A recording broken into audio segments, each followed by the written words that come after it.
हाँ मैया, राधे राधे। गुरुजी हम अमेठी से आए हैं जी। और गुरुजी हमारा बड़ा लड़का दारू पीता है। वो कहाँ है? यहाँ बात कराओ। दिन रात पीता है, रात भर पीता है। बात कराओ। परेशान गांव के लोग हैं, संगत में पढ़ के। कौन है? कहाँ बड़ा बेटा आपका? संदीप तिवारी नाम है यार। बुला लो संदीप भैया, कहाँ हैं? संदीप तिवारी खड़े हो जाओ। राधे राधे गुरुजी। राधे राधे। संदीप आप ही हैं? जी सर। शराब पीते हो? हाँ सर, पीते हैं गुरुजी। रोज? जी। शादी हो गई? अभी नहीं गुरुजी। क्या करते हो? जी काम यहाँ चंडीगढ़ में सर जॉब करते हैं। कितना कमा लेते हो रोज का? डेली के 500। 500। कितने की पी लेते हो रोज? 200 की। तो ये सही है नहीं शराब पीना? नहीं। अच्छा ये बताओ, चंडीगढ़ में जितने लोग शराब पीते हैं या पूरे भारत में, जी, तो शराब पीने वाले ज़्यादा अच्छे होते हैं कि शराब ना पीने वाले? शराब ना पीने वाले गुरुजी। शराब ना पीने वाले अच्छे होते हैं। जी। तो फिर आप क्यों पीते हैं? हाँ गुरुजी, छूट जाएगी क्योंकि संगत ऐसी पड़ गई थी। किसकी संगत? अरे जो पीते खाते थे उन्हीं के साथ संगत पड़ गई थी। सुनो, जी। पीते खाते लोगों की संगति में जी। यदि हम उनके जैसे हो सकते हैं, जी। तो क्यों ना हम अपने आप को इतना अच्छा बनाएं कि हम अच्छे बनकर उन लोगों को अपनी तरह अच्छा बना लें। जी गुरु। जब बिगड़ा हुआ व्यक्ति जी। हमें बिगाड़ सकता है, तो क्या हम सुधरे हुए व्यक्ति 10 को सुधार नहीं सकते? तो फिर आपको आज से ये प्रतिज्ञा करनी है कि हम अच्छे बनेंगे और औरों को अच्छा बनाएंगे। कितनी उम्र है आपकी? 22 साल। अब देखो 22 साल की उम्र आपकी आगे बढ़ने की है, नाम कमाने की है, पैसा कमाने की है। खूब नाम कमाओ, इज्जत कमाओ, पैसा कमाओ और धन को धर्म से जोड़ के रखो और अपने आप को भी। जो व्यक्ति धर्म से नहीं जुड़ेगा वो व्यक्ति जीवन में यूं ही गलत रास्तों पर चलकर स्वयं तो पतित होगा, अपनी माँ को रुलाएगा, पत्नी को रुलाएगा, बच्चों को रुलाएगा। कल आपकी शादी होगी, आपकी पत्नी रोएगी, फिर बच्चे होंगे, बच्चे रोएंगे।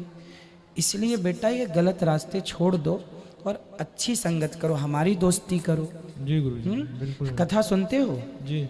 रोज के कभी कभी? ना सब अब शुरू किए हैं जो है गुरु जी। गुटखा भी खाते हो आप? जी। दांत आपके काले दिख रहे हैं हमें। जी गुरु जी। तो क्यों खाते हो? अब नहीं खाए गुरु जी। देखो कितने अच्छे दांत दिए भगवान ने, बिल्कुल वाइट, जी। पर आपने काले कर लिए। सोचो दांत इतने काले हैं तो गुटके से हमारा लीवर का क्या हाल हो रहा होगा, किडनियों का। जी। जब दांत को इतना प्रभावित कर दिया गुटखा तंबाकू ने, तो किडनी और लीवर की क्या हालत हो रही होगी। जी। इससे हमारी आयु बढ़नी नहीं है, घटनी है। इसलिए बेटा सदुपयोग करो हाँ? और गलत रास्ते छोड़ दो। सबसे पहले गलत संगति छोड़ो।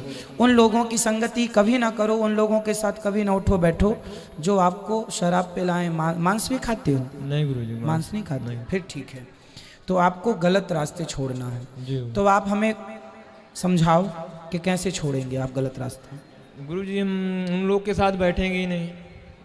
तो आप जहाँ काम करते हो वहाँ तो वो लोग रहते हैं, फिर नहीं रहते गुरुजी। फिर कहाँ? आगे 1-2 किलोमीटर आगे रहते हैं गुरुजी। तो आप उनके पास जाओगे तो नहीं? नहीं गुरुजी। अच्छा वो आएंगे आपके पास, फिर आप क्या करोगे? नहीं पिएंगे गुरुजी। नहीं, वो आएंगे आपके पास, बैठेंगे, फिर क्या करोगे आप?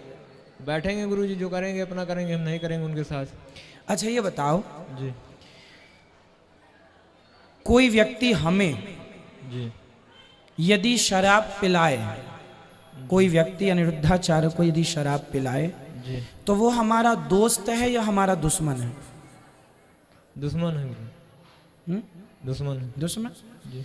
तो जो आपको शराब पिला रहे हैं वो आपके दोस्त नहीं है। जी। जिन्हें आप दोस्त कह रहे हैं वो आपके सबसे बड़े दुश्मन हैं। दोस्त कभी अपने दोस्त को गलत रास्ते पर नहीं ले जा सकता। जी गुरु। दोस्त हमेशा हमें सही मार्ग पर ले जाएगा, और जो गलत रास्ते पर आपको ले जा रहा, कुछ लोग आपको शराबी इसीलिए बनाए हैं।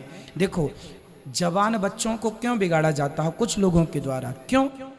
ये बच्चे यदि सही रास्ते पर चलेंगे ना तो नाम कमाएंगे, इज्जत कमाएंगे, पैसे कमाएंगे। उन लोगों को ईर्ष्या बस, वो लोग जो आपको शराब पिलाते हैं ना, जी वो ऊपर से आपके हैं, पर वो अंदर से आपसे ना जलन रखते हैं कि आप आगे ना जाएं, आप शराब में उलझे रहें, सारी जिंदगी बर्बाद कर दें, तरक्की ना करें, पैसे ना कमाएं। इसलिए कुछ लोग ना चाह करके भी आपको नशे की लत में डलवा देते हैं, क्योंकि वो बाहर से तो आपके हैं पर वो भीतर से आपकी केवल हानि चाह रहे हैं। ऐसे लोगों को पहचानो। रावण माता सीता को चुराने किस रूप में आया था? साधु के रूप में। साधु मतलब अच्छा बन के आया था।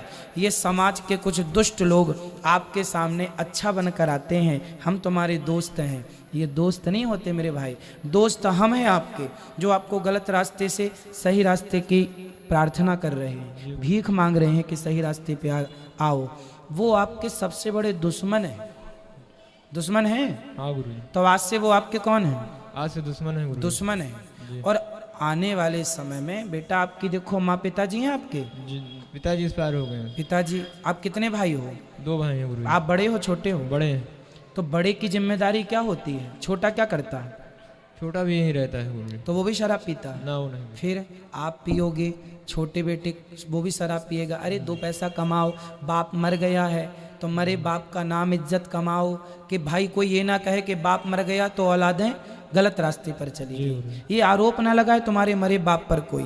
जी अरे कम से कम मरे बाप को कम से कम उसका सम्मान बढ़ाने के लिए कुछ अच्छा कर लो, अच्छी इज्जत कमाओ, पैसा कमाओ, सवारो, घर अच्छा लाओ। माँ को देखो बेचारी रो रही है, आप शराब पीते आप हो, रोती माँ है। तो जिस माँ का पति भी ना हो, अब उसका तो केवल आप जैसा बेटा ही है ना, और छोटा भाई भी है, उसकी भी जिम्मेदारी होगी, पढ़ाई लिखाई भी शायद हो। जी फिर 300 रुपए में क्या घर चलेगा आपका? जी इसलिए अपना कुछ बिजनेस कर लो, अपना कुछ व्यापार कर लो, पैसे बचाओ, सही रास्ते पर चलो। तो आज हमसे आप वादा कीजिए, वचन दीजिए, प्रॉमिस कीजिए कि आज से शराब नहीं पिएंगे। आज से गुरु जी नहीं पियेंगे। और मन हुआ तो? नहीं पियेंगे गुरु जी। मन हुआ तो? नहीं पियेंगे गुरु जी। मन हुआ तो क्या करेंगे? फिर भी नहीं पियेंगे गुरु जी। नहीं पिएंगे। अपने पे कंट्रोल कर लोगे? जी कर लेंगे गुरु जी। है? हाँ जी ये बिल्कुल सही बात है। जो व्यक्ति अपने को कंट्रोल कर लिया वो सबको कंट्रोल कर सकता है। कर लेंगे गुरु जी। तो मुझे आज एक संकल्प ले लेते हैं। क्या नाम है आपका? संदीप तिवारी। जी बोलो, हे प्रभु, हे प्रभु, मैं संदीप तिवारी मैं संदीप तिवारी आज वृंदावन धाम में आज वृंदावन धाम में भगवान के सामने भगवान के सामने प्रतिज्ञा करता हूँ, प्रतिज्ञा करता हूँ, आज के बाद कभी शराब नहीं पीऊंगा। शराब नहीं ये पीऊंगा। भागवत जी भगवान है और आप भागवत जी के सामने प्रतिज्ञा कर रहे हैं। हे भागवत जी, जी हे भागवत जी, मैं कभी शराब नहीं पीऊंगा। शराब नहीं पीऊंगा। हे प्रभु, मेरे इस वचन की रक्षा रक्षा कीजिए। कीजिए। अब ना पीना। ठीक है? नहीं पीऊंगा। खुश रहो। जी